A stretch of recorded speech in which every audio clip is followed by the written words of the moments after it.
ಇನ್ನು ಉತ್ತರಕ್ಕೆ ಮನೆಯಿಂದ ಹೊರಗಡೆ ಉತ್ತರ ಮಧ್ಯಭಾಗದಲ್ಲಿ ಒಂದು ಕಮಲ ಅಂದ್ರೆ ತಾವರೆ ಉದ್ದು ಒಂದು ವ್ಯವಸ್ಥೆ ಮಾಡ್ಕೊಳ್ಳಿ, ತಾವರೆ ವೈರ ಹಾಗೆ.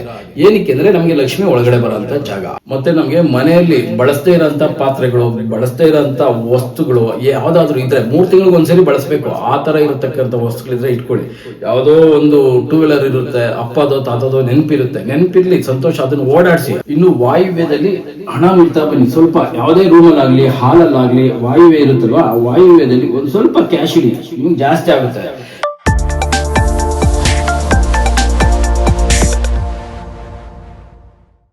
ನಮಸ್ಕಾರ ವೀಕ್ಷಕರೇ, ದೈವಾರಾಧನೆ ವಾಸ್ತು ಚಾನಲ್ಗೆ ಸ್ವಾಗತ. ಇವತ್ತು ಮತ್ತೊಂದು ವಿಷಯನ ತೊಗೊಂಡಿದ್ದೀನಿ. ಅದು ಏನಪ್ಪ ಅಂದರೆ, ತುಂಬ ಜನ ನಮಗೆ ಫೋನ್ ಮಾಡ್ತಾರೆ, ಸರ್ ನಮ್ಗೆ ತುಂಬ ಕಷ್ಟ ಆಗ್ತಾ ಇದೆ, ತುಂಬ ಸಾಲಗಳಾಗ್ಬಿಟ್ಟಿದೆ, ಒಡವೆ ಎಲ್ಲ ಅಡ ಇಟ್ಬಿಟ್ಟಿದ್ದೀರಿ, ಬಡ್ಡಿ ಕಟ್ಟೋಕ್ಕೂ ಆಗ್ತಾ ಇಲ್ಲ, ರಿನ್ಯೂವಲ್ ಮಾಡೋಕ್ಕೂ ಆಗ್ತಾ ಇಲ್ಲ ಸರ್, ನಿಮ್ಮನ್ನು ಕರ್ಸ್ಕೊಳ್ಳೋಣ ಅಂದರೆ ಅದಕ್ಕೂ ಕೂಡ ಅನುಕೂಲ ಇಲ್ಲ ಅಂತ ತುಂಬ ಜನ ಕಷ್ಟಗಳನ್ನ ಹೇಳ್ಕೊಂತಾರೆ. ಹಾಗಾಗಿ ಆ ರೀತಿ ಕಷ್ಟದಲ್ಲಿರ್ತಕ್ಕಂಥ ಜನಗಳಿಗೆ ಈ ವಿಡಿಯೋನ ಮಾಡ್ತಾ ಇದ್ದೀನಿ. ನಮಗೆ ಜೀವನದಲ್ಲಿ ಇಂಪಾರ್ಟೆಂಟ್ ಏನಪ್ಪ ಅಂದರೆ ಹಣ ಗಳಿಸ್ಬೇಕಲ್ವಾ, ಎಲ್ಲದಕ್ಕೂ ದುಡ್ಡು ಬೇಕು.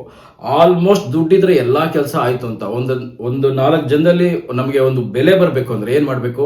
ಹಣನ ಸಂಪಾದನೆ ಮಾಡಬೇಕು, ಗೌರವನ ಸಂಪಾದನೆ ಮಾಡ್ಕೊಬೇಕು. ಈ ಹಣನ ಸಂಪಾದನೆ ಮಾಡ್ಕೊಬೇಕಾದ್ರೆ ಈಗ ನಮ್ಮ ಮನೆಯಲ್ಲಿ ಇರ್ತಕ್ಕಂಥದ್ದನ್ನೇ ಬಳಸ್ಕೊಂಡು ಯಾವ ರೀತಿ ಹಣ ಅಂದ್ರೆ ಆದಾಯ ಜಾಸ್ತಿ ಬರೋ ಥರ ಯಾವ ರೀತಿ ಮಾಡ್ಬೋದು ಅನ್ನೋದನ್ನ ಈ ವಿಡಿಯೋದಲ್ಲಿ ನಾನು ತೋರಿಸ್ಕೊಡ್ತಾ ಹೋಗ್ತೀನಿ. ನೀವು ಇದನ್ನ ಬಳಸ್ಕೊಂಡು ಬರೋ ಅಂಥ ಆದಾಯ ಮೂಲಗಳನ್ನ ಜಾಸ್ತಿ ಮಾಡ್ಕೊಳ್ಳಿ. ನಮಗೆ ತುಂಬ ಜನ ವಾಸ್ತವ್ರ ಹತ್ರ ಯಾವಾಗ ಬರ್ತಾರೆ, ಈ ಜ್ಯೋತಿಷಿಗಳ ಹತ್ರ ಯಾವಾಗ ಹೋಗ್ತಾರೆ ಅಂದರೆ ತುಂಬ ಕಷ್ಟದಲ್ಲಿರ್ತಾರೆ, ಅವರು ತುಂಬ ಲಾಸ್ ಆಗಿರ್ತಾರೆ. ಕೆಲವರು ಏನೋ ಚೇಂಜಸ್ ಆಗ್ತಾ ಇದೆ ಅಂದರೆ ನಮ್ದು ಇಂಪ್ರೂವ್ಮೆಂಟ್ ಕಡಿಮೆ ಆಗ್ತಾ ಇದೆ, ಏನೋ ನಮಗೆ ಕಷ್ಟ ಬರ್ತಾ ಇದೆ ಅಂತ ಸ್ವಲ್ಪ ಜನ ಮೊದಲೇ ಎಚ್ಚೆತ್ಕೊಂಡ್ರೆ, ಇನ್ನು ಕೆಲವರು ಪೂರ್ತಿ ಅದೆಲ್ಲ ಮುಳುಗೋದ್ಮೇಲೆ ಸಾಲದಲ್ಲಿ ಮುಳುಗೋಗಿರ್ತಾರೆ, ಅವಾಗ ಎಚ್ಚೆತ್ಕೊಂಡು ನಮ್ಮ ಹತ್ರ ಬರ್ತೀರಾ. ಅಂಥವ್ರಿಗಾಗಿ, ಯಾಕೆಂದರೆ ನಿಮ್ಮ ಹತ್ರ ಏನು ಮಾಡಿಸೋದಕ್ಕೂ ಖರ್ಚಿಗೆ ಕೂಡ ದುಡ್ಡಿರಲ್ಲ, ನಮ್ಮನ್ನು ಕರ್ಸ್ಕೊಳಕ್ಕೂ ಕೂಡ ನಿಮ್ಮ ಹತ್ರ ದುಡ್ಡಿರಲ್ಲ. ಅಂಥವ್ರು ನಿಮ್ಮ ಮನೆಗಳಲ್ಲಿ ಸಣ್ಣ ಪುಟ್ಟ ಚೇಂಜಸ್ ಮಾಡಿಕೊಂಡು ಆದಾಯನ ಜಾಸ್ತಿ ಮಾಡ್ಕೊಳ್ಳಿ. ಆದಾಯ ಜಾಸ್ತಿ ಮಾಡ್ಕೊಂಡಾಗ ಅವಾಗ ಯಾರನ್ನಾದ್ರೂ ಒಬ್ಬರನ್ನ ಮನೆಗೆ ಕರೆಸಿ ತೋರಿಸಿ ಅವಾಗ ಆಲ್ಟರ್ನೇಟ್ ಮಾಡ್ಕೊಳೋದು ತುಂಬ ಒಳ್ಳೆಯದು. ಈಗ ನಾವು ಆದಾಯ ಮೂಲಗಳನ್ನು ಜಾಸ್ತಿ ಮಾಡ್ಕೊಬೇಕು. ಯಾವ ರೀತಿ ಮಾಡ್ಕೊಬೋದು? ಉತ್ತರ ಭಾಗದಲ್ಲಿ ಭಾರ ಹಾಕ್ಬಾರ್ದು. ಅದು ಮನೆ ಒಳಗಡೆ ಆಗ್ಬೋದು, ಹೊರಗಡೆ ಆಗ್ಬೋದು. ನಮಗೆ ಕುಬೇರ ಒಳಗಡೆ ಬರ್ತಾ ಇರ್ತಾನಲ್ವಾ, ಅವನಿಗೆ ಅಡೆತಡೆಗಳಿರಬಾರ್ದು. ಬಂದಂಥ ಆ ಎನರ್ಜಿ ಗಾಳಿ ಮತ್ತು ಬೆಳಕಿನ ರೂಪದಲ್ಲಿ ಒಳಗಡೆ ಬರ್ತಾ ಇರ್ತದೆ.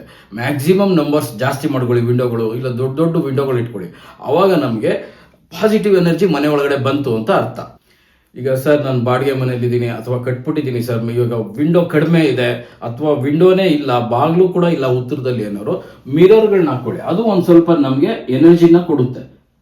ಮಾಮೂಲಿ ಕನ್ನಡಿ, ಅದರಲ್ಲಿ ಮತ್ತೆ ವಾಸ್ತು ಮಿರರ್ ಅಂತೆಲ್ಲ ಕೇಳ್ಬಿಡಿ, ನಾರ್ಮಲ್ ಕನ್ನಡಿಗಳನ್ನ ನಾವು ಉತ್ತರದಲ್ಲಿ ಹಾಕೊಂಡಾಗ ಒಂದು 2-3% ಆದಾಯ ಜಾಸ್ತಿ ಆಗುತ್ತೆ. ಇದನ್ನ ಬಳಸ್ಕೊಳ್ಳಿ. ಇದಾದ್ಮೇಲೆ ಉತ್ತರದಲ್ಲಿ ದಿವಾನ ಮತ್ತೆ ಟಿವಿ ಯೂನಿಟು, ಸೋಫಾ ಇವೆಲ್ಲ ಹಾಕಬಾರ್ದು. ಏನಕ್ಕೆ ಅಂದರೆ ಭಾರ ಬೀಳುತ್ತೆ. ದಕ್ಷಿಣದಲ್ಲಿ ನೀವು ಭಾರನ ಹಾಕಿ. ಸರ್ ನಮಗೆ ಉತ್ತರದಲ್ಲಿ ಜಾಗನೇ ಇಲ್ಲ ಸರ್, ನಾವು ಇಲ್ಲಿ ಭಾರ ಸೋಫಾ ಹಾಕ್ಲೇಬೇಕು ಅಂದಾಗ, ಇಲ್ಲಿ ಸೋಫಾ ಇತ್ತು ಅಂದರೆ ದಕ್ಷಿಣದಲ್ಲೂ ಅದಕ್ಕಿಂತ ಭಾರ ಇರೋ ಅಂಥದ್ದು, ಅದಕ್ಕಿಂತ ಎತ್ತರವಾಗಿರೋ ಅಂಥದ್ದನ್ನ ನಾವು ದಕ್ಷಿಣದಲ್ಲಿ ಮಾಡಿದಾಗ 2 ಬ್ಯಾಲೆನ್ಸ್ ಆಗ್ತದೆ. ಇದಾದ್ಮೇಲೆ ಏನ್ ಮಾಡ್ಬೋದಪ್ಪ ಅಂದ್ರೆ, ಈ ಉತ್ತರದಲ್ಲಿ ವಿಂಡೋ ಇರುತ್ತಲ್ವಾ, ಆ ವಿಂಡೋದಲ್ಲಿ ಕಾಯಿನ್ಗಳನ್ನ ಇಡ್ತಾ ಬನ್ನಿ. ಅವಾಗ ನಮಗೆ ಧನಾತ್ಮಕ ಶಕ್ತಿ ಜಾಸ್ತಿ ಆಗ್ತದೆ. ಮತ್ತೆ ಮನೆಯ ಹೊರಗಡೆ ಉತ್ತರದಲ್ಲಿ 4 ಕಡೆಗಿಂತ ಯಾವುದೇ ಜಾತಿ ಮರಗಳು ಇರಬಾರ್ದು. ಕೆಲವರು ಕೇಳ್ತಾರೆ, ಸರ್ ಅಡಿಕೆ ಮರ ಇದೆ, ತೆಂಗಿನ ಮರ ಇದೆ, ಪಾರಿಜಾತ ಇದೆ, ಏನ್ ಮಾಡೋಣ ಅಂತ. ಅದು ನಿಮ್ಮ ವಿವೇಚನೆಗೆ ಬಿಟ್ಟಿದ್ದು. ನಾನು ಹೇಳೋದು ಏನಂದ್ರೆ, ಆ ಬರ್ತಕ್ಕಂಥ ಎನರ್ಜಿನ ಆ ಮರಗಳೆಲ್ಲ ಇದ್ದಾಗ ತಡಿತಾ ಇರ್ತದೆ. ಅಂದ್ರೆ ಈಗ 1,00,000 ಬರ್ತಾ ಇದೆ ಅಂತ ಇಟ್ಕೊಳ್ಳಿ, ಆ ಮರಗಳೆಲ್ಲ ಇದ್ದಾಗ ಅಲ್ಲೆಲ್ಲ ಡ್ರಾಪ್ ಆಗಿ 60,000 ಬರುತ್ತೆ, 40,000 ಅಲ್ಲೇ ಡ್ರಾಪ್ ಆಯ್ತಲ್ವಾ. ಹಾಗಾಗಿ ನಮಗೆ ಉತ್ತರದಿಂದ ಬರ್ತಕ್ಕಂಥ ಗಾಳಿ ಬೆಳಕು ಮ್ಯಾಕ್ಸಿಮಮ್ ಒಳಗಡೆ ಬರೋ ಥರ ನೋಡ್ಕೊಬೇಕು. ಇನ್ನು ಕೆಲವ್ರು ಏನು ಮಾಡ್ತೀರಾ, ಕಾರ್ ನಿಲ್ಲಿಸ್ಬೇಕು ಅಂತ ಧೂಳು ಬರ್ತದೆ ಅಂತ ಹೆಂಚು ಶೀಟ್ಗಳನ್ನ ಹಾಕೊಂಡ್ಬಿಡ್ತೀರಾ. ಹಾಕ್ಬಾರ್ದು. ನಮ್ಮ ಮನೆಯ ಉತ್ತರದಲ್ಲಿ ಎಷ್ಟು ಬಿಸಿಲು ಬೀಳುತ್ತೆ, ಎಷ್ಟು ಪೌರ್ಣಮಿ ಬೆತ್ತಿಂಗಳ ಬೆಳಕು ಬರುತ್ತಲ್ವಾ, ಆ ಪೌರ್ಣಮಿ ಬೆಳಕು ಎಷ್ಟು ನಮ್ಮ ಜಾಗದ ಮೇಲೆ ಶೀಟ್ ಮೇಲೆ ಬಿದ್ದರೆ ಲೆಕ್ಕ ಇಲ್ಲ, ನಮ್ಮ ನೆಲದ ಮೇಲೆ ಬಿಡಬೇಕು ಸೈಟ್ ಒಳಗಡೆ.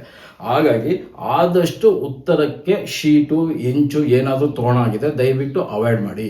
ಅದನ್ನು ಅವಾಯ್ಡ್ ಮಾಡಿದ್ರೆ ನಮ್ಗೆ ಆದಾಯ ಮೂಲಗಳು ಜಾಸ್ತಿ ಆಗ್ತವೆ.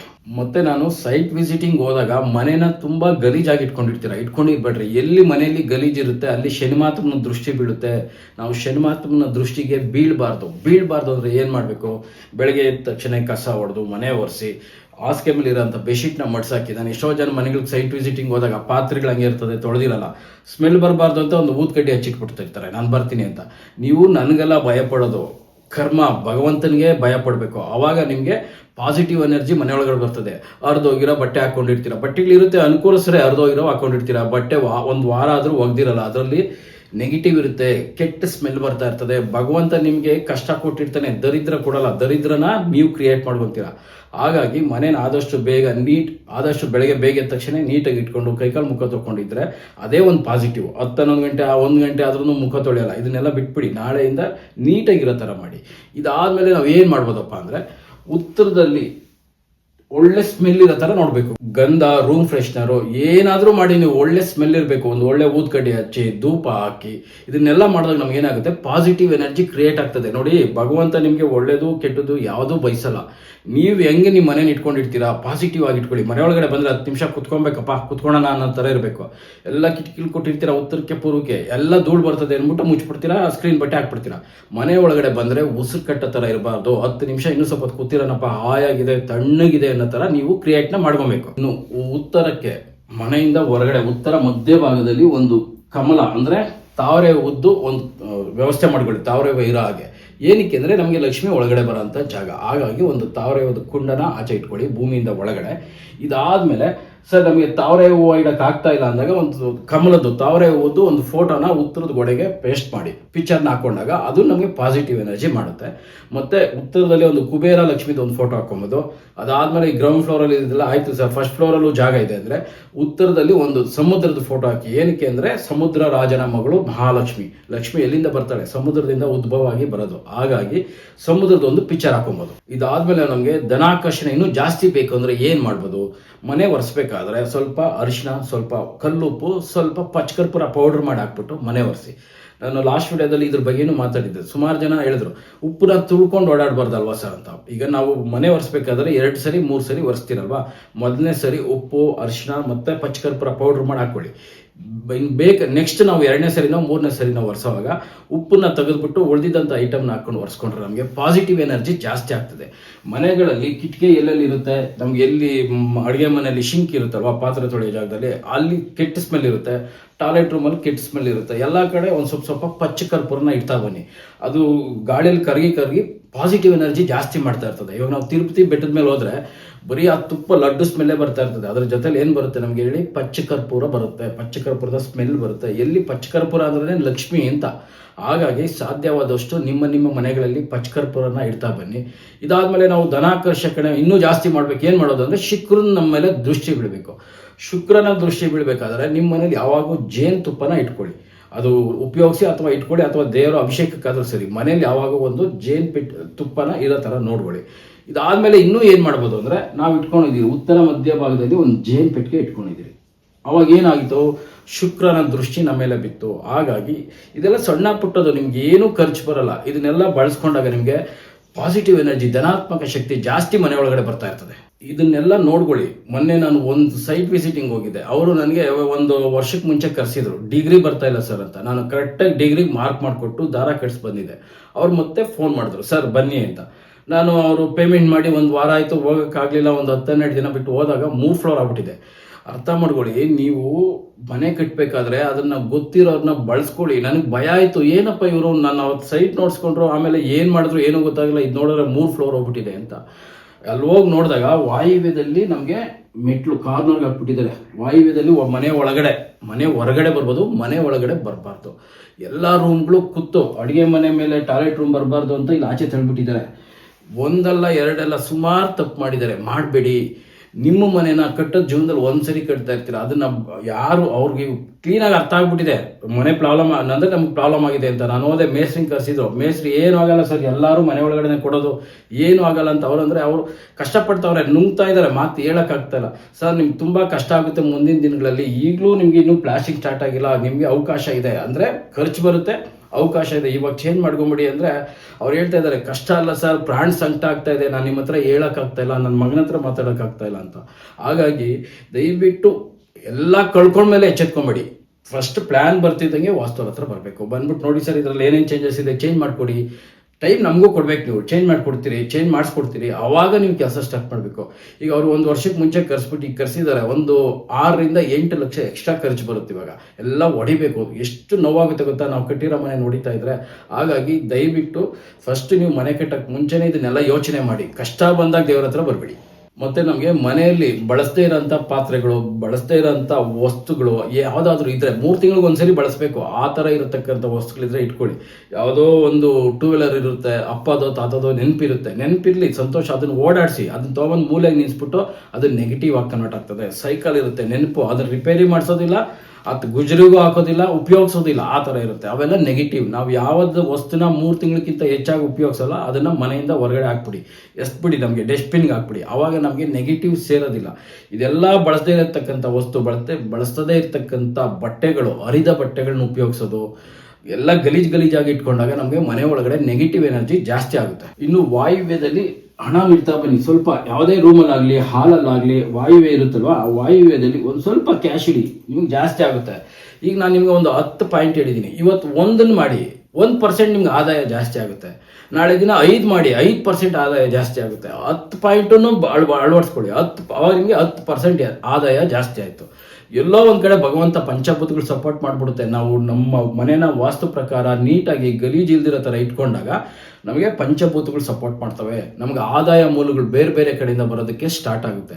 ಹಾಗಾಗಿ ನಿಮ್ಮ ಮನೇನ ನೀವು ಎಷ್ಟು ನೀಟಾಗಿ ಇಟ್ಕೊತೀರಾ ಅಷ್ಟು ಪಾಸಿಟಿವ್ ಎನರ್ಜಿ ನಿಮ್ಗಿರುತ್ತೆ ಅಂತ ಹೇಳ್ತಾ, ನನಗೆ ಕೊನೆಯ ವಿಡಿಯೋದಲ್ಲಿ ಯಾರ್ಯಾರು ಕಮೆಂಟ್ಸ್ ಮಾಡಿದ್ದಾರೆ ಅವ್ರಿಗೆ ಆದಷ್ಟು ಅಲ್ಲೇ ಉತ್ತರ ಕೊಟ್ಟಿದ್ದೀನಿ. ಕೆಲವೊಂದು ಕೊಡೋಕ್ಕಾಗದಿದ್ದಂಥ ಕಮೆಂಟ್ಸ್ಗಳಿಗೆ ಈಗ ಉತ್ತರ ಕೊಡೋಣ.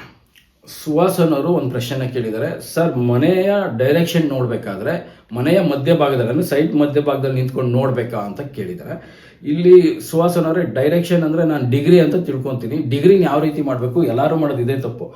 ಹೋಗಿ ಸೈಟಲ್ಲಿ ನಿಂತ್ಕೊಂಡು ಡಿಗ್ರಿ ನೋಡ್ತಾ ಇರ್ತೀರ, ಅವಾಗ ನಾವು ಯಾವ ಕಡೆ ಬೇಕಾದರೂ ತಿರುಗಿಸಿದ್ರು ಅದು ಡಿಗ್ರಿ ಚೇಂಜ್ ಆಗ್ತಾ ಇರ್ತದೆ. ಆ ರೀತಿ ಅಲ್ಲ, ನಿಮ್ಗೆ ಇಲ್ಲೊಂದು ಕಲ್ಲಿರುತ್ತೆ, ಸೈಟ್ದು ಬಾರ್ಡರ್ ಕಲ್ಲಿರುತ್ತೆ, ಆ ಬಾರ್ಡರ್ ಕಲ್ಲು ಹೋಗಿ ಟಚ್ ಮಾಡಬೇಕು. ಅಥವಾ ಪಕ್ಕದ ಮನೆ ಏನು ಕಾಂಪೌಂಡ್ ಇರುತ್ತಲ್ವ ಅದಕ್ಕೆ ಹೋಗಿ ನಮ್ಮ ಮೊಬೈಲ್ನ ಇಲ್ಲ ಕಾಂಪೌಂಡ್ನ ಹಿಂಗೆ ಟಚ್ ಮಾಡಿ ಹಿಡಿದಾಗ ಅದು ಎಷ್ಟು ಡಿಗ್ರಿ ಬರ್ತದೋ ಅಷ್ಟು ಡಿಗ್ರಿ ನಮ್ಮ ಸೈಟು ಟಿಲ್ಟ್ ಇದೆ ಅಂತ ಅರ್ಥ. ಅದು ಬಿಟ್ಬಿಟ್ಟು ನಾವು ಏನಕ್ಕೂ ಟಚ್ ಮಾಡ್ತಾರೆ ಇಟ್ಕೊಂಡ್ರೆ ನಾವು ಸೂರ್ಯನ ನೋಡ್ಕೊಂಡು ಹೆಂಗೆ ಬೇಕಾದ್ರೂ ಆ ಡಿಗ್ರಿ ಚೇಂಜ್ ಆಗ್ತಾ ಇರ್ತದೆ. ಇದನ್ನ ಗಮನದಲ್ಲಿ ಇಟ್ಕೊಂಡು ಡಿಗ್ರಿಗಳನ್ನ ನೋಡ್ಕೊಳ್ಳಿ. ಶಾಂತಾ ಕೃಷ್ಣ ಅನ್ನೋರು ಒಂದು ಪ್ರಶ್ನೆನ ಕೇಳಿದ್ದಾರೆ. ಸರ್, ಪೂರ್ವ ಮಧ್ಯಭಾಗದಲ್ಲಿ ಬಾಲ್ಕನಿ ಇನ್ಸೈಡ್ ತೊಗೊಂಬೋದ ಅಂತ. ನಾವು ಹೇಳೋದು ಇಷ್ಟೇ, ನಮಗೆ ಕಾರ್ನರ್ 4 ಮೂಲೆ ಇರಬೇಕು, ಆವಾಗ ನಿಮಗೆ ಎನರ್ಜಿ ಜಾಸ್ತಿ ತೊಗೊಳುತ್ತೆ. ಪೂರ್ವ ಮಧ್ಯಭಾಗದಲ್ಲಿ ಬಾಲ್ಕನಿ ತೊಗೊಬಾರ್ದು ಅಂತ ಏನಿಲ್ಲ.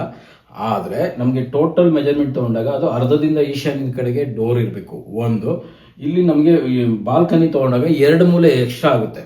4 ಮೂಲೆ ಇರೋ ಅಂಥದ್ದು 6 ಮೂಲೆ ಆಗುತ್ತೆ. ಆವಾಗ ನಿಮಗೆ 3 ರಿಂದ 5% ವಾಸ್ತು ಪರ್ಸೆಂಟೇಜ್ ಕಡಿಮೆ ಆಯಿತು ಅಂತ ಅರ್ಥ.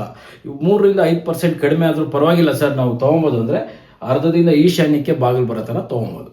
ಶ್ವೇತಾ ಅನ್ನೋರು ಒಂದು ಪ್ರಶ್ನೆನ ಕೇಳಿದ್ದಾರೆ. ಸರ್, ಬ್ರಹ್ಮಸ್ಥಾನದಲ್ಲಿ ದೇವ್ರ ಮನೆ ಮಾಡ್ಬೋದಂತ. ಮಾಡಬೇಡಿ, ಬ್ರಹ್ಮಸ್ಥಾನ ಆದಷ್ಟು ಖಾಲಿ ಬಿಡಿ. ತುಂಬ ಜನ ಸರಿ ಕಮೆಂಟ್ಸ್ಗೆ ಉತ್ತರ ಕೊಟ್ಟಿದ್ದಕ್ಕೆ ಧನ್ಯವಾದಗಳನ್ನು ತಿಳಿಸಿದ್ದೀರಾ. ತುಂಬ ಜನ ಸರ್ ತುಂಬ ಧನ್ಯವಾದಗಳು, ನಿಮ್ಮ ವಿಡಿಯೋಯಿಂದ ನಾವು ಎಷ್ಟೋ ಕಲಿತಾ ಇದ್ದೀರಿ, ನಮ್ಮ ಮನೇಲಿ ಅಳವಡಿಸ್ಕೊತಾ ಇದ್ದೀರಿ, ಅದು ರಿಸಲ್ಟ್ ಬರ್ತಾ ಇದೆ ಅಂತ ಎಷ್ಟೋ ಜನ ನನಗೆ ಕೃತಜ್ಞತೆ ಸಲ್ಲಿಸಿದ್ದೀರಾ. ಇದನ್ನೇ ಹೇಳೋದು, ನಾವು ಒಳ್ಳೆಯದನ್ನು ಹಂಚಿದಾಗ ನಮಗೂ ಅದು ರಿಟರ್ನ್ ಒಳ್ಳೆಯದಾಗಿ ಬರ್ತಾ ಇರ್ತದೆ. ಇವತ್ತು ನಾವು ಏನಾದರೂ ಕೊಟ್ಟರೆ ಭಗವಂತ ಅದಕ್ಕೊಂದು ಸ್ವಲ್ಪ ಸೇರಿಸಿ ರಿಟರ್ನ್ ಕೊಡ್ತಾನೆ. ಹಾಗಾಗಿ ಯಾರು ಕಷ್ಟದಲ್ಲಿದ್ದಾರೆ, ನಿಮ್ಮ ರಿಲೇಟಿವ್ ಅಲ್ಲಿ, ನಿಮ್ಮ ಫ್ರೆಂಡ್ಸ್ ಸರ್ಕಲಲ್ಲಿ ಯಾರು ಕಷ್ಟದಲ್ಲಿದ್ದಾರೆ ಅವ್ರಿಗೆ ಈ ವಿಡಿಯೋನ ಶೇರ್ ಮಾಡಿ. ನಾವೇನು ದುಡ್ಡೇ ಕೊಡಬೇಕಾದಂತ ಏನೂ ಇಲ್ಲ. ಮೊನ್ನೆ ಒಬ್ಬರು ಹೆಣ್ಮಗು ಫೋನ್ ಮಾಡಿತ್ತು. ಏನಪ್ಪ ಅಂದರೆ ಅವರ ಭಾವನ ಮಗ ಮನೆ ಕಟ್ತಾ ಇದ್ದಾನೆ, ಅಂದರೆ ಅವರ ಯಜಮಾನರ ಅಣ್ಣನ ಮಗ ಮನೆ ಕಟ್ತಾ ಇದ್ದಾನೆ. ಸರ್, ಅವರು ಮನೆ ಸೈಟ್ ವಿಸಿಟಿಂಗ್ ಒಂದು ಮಾಡಿಕೊಡಿ, ನಾನೇ ಪೇಮೆಂಟ್ ಕೊಡ್ತೀನಿ, ನೀವು ಅವ್ರ ಹತ್ರ ಏನೂ ಪೇಮೆಂಟ್ ತೊಗೊಂಬಿಡಿ. ಜಸ್ಟ್ ಒಂದು ವಾಸ್ತುಗೆ ಇದೆಯೋ ಇಲ್ವೋ ಯಾಕೆಂದರೆ ಅವ್ರು ಇನ್ನೂ ಚಿಕ್ಕ ಹುಡುಗರು ಅನುಭವ ಇರಲ್ಲ, ಕೆಡಿಸ್ಕೊಂಡ್ಬಿಡ್ತಾರೆ. ಹಾಗಾಗಿ ಒಂದು ವಿಸಿಟಿಂಗ್ ಕೊಡಿ ಅಂದರು. ನೋಡ್ರಿ, ಇದು ಪಾಸಿಟಿವ್ ಆಗಿ ಯೋಚನೆ ಮಾಡೋವಂಥದ್ದು. ನಾನು ಹೇಳೋದು ಇಷ್ಟೇ, ಎಲ್ಲರೂ ಚೆನ್ನಾಗಿರಬೇಕು, ಎಲ್ಲ ಧರ್ಮಗಳು ಚೆನ್ನಾಗಿರಬೇಕು ಅನ್ನೋಂಥ ಸಾರ ಅಂತ ಧರ್ಮ ನಂದು. ಹಾಗಾಗಿ ಎಲ್ಲರೂ ಚೆನ್ನಾಗಿದ್ರೆ ಭಗವಂತ ನನಗೂ ಒಳ್ಳೇದು ಮಾಡೇ ಮಾಡ್ತಾನೆ. ಸಾಧ್ಯವಾದಷ್ಟು ಈ ವಿಡಿಯೋನ ಶೇರ್ ಮಾಡ್ತಾ ಬನ್ನಿ. ನಿಮ್ಮ ವಾಟ್ಸಪ್ ಗ್ರೂಪ್ಗಳಲ್ಲಿ, ನಿಮ್ಮ ಫೇಸ್ಬುಕ್ಗಳಲ್ಲಿ ಆದಷ್ಟು ಶೇರ್ ಮಾಡಿ. ಶೇರ್ ಮಾಡಿದಾಗ ಯಾರೋ ಒಬ್ರು ಅದನ್ನು ಅಳವಡಿಸ್ಕೊಂಡಾಗ ಅದರಿಂದ ನನಗೆ ಒಳ್ಳೇದಾಗುತ್ತೆ. ನನ್ನಿಂದ 50% ನೀವು ಶೇರ್ ಮಾಡಿರ್ತೀರಲ್ವ, ನಿಮಗೂ ಒಳ್ಳೇದಾಗುತ್ತೆ ಅಂತ ಹೇಳ್ತಾ ಮತ್ತೊಂದು ವಿಡಿಯೋದಲ್ಲಿ ಮತ್ತೆ ಬರ್ತೀನಿ. ಏನಾದರೂ ಸೈಟ್ ವಿಸಿಟಿಂಗ್ ಬೇಕಾದರೆ ಫೋನ್ ಮಾಡಿ. ಫೋನಲ್ಲೇ ಕೇಳೋಕೆ ಹೋಗ್ಬೇಡಿ, ದಯವಿಟ್ಟು ಅರ್ಥ ಆಗಲ್ಲ. ನಮಗೆ ಜಾಗದಲ್ಲಿ ಬಂದು ನಿಂತ್ಕೊಂಡ್ರೆ ಅದನ್ನು ಅಬ್ಸರ್ವ್ ಮಾಡೋದು ನಮಗೆ ಚಾಲೆಂಜ್ ಆಗಿರುತ್ತೆ. ಅಂಥದ್ರಲ್ಲಿ ನಾವು ಫೋನಲ್ಲಿ ಹೇಳೋಕ್ಕಾಗಲ್ಲ. ಮತ್ತೊಂದು ವಿಡಿಯೋನ ತಗೊಂಡು ಮತ್ತೆ ಬರ್ತೀನಿ. ನಮಸ್ಕಾರ.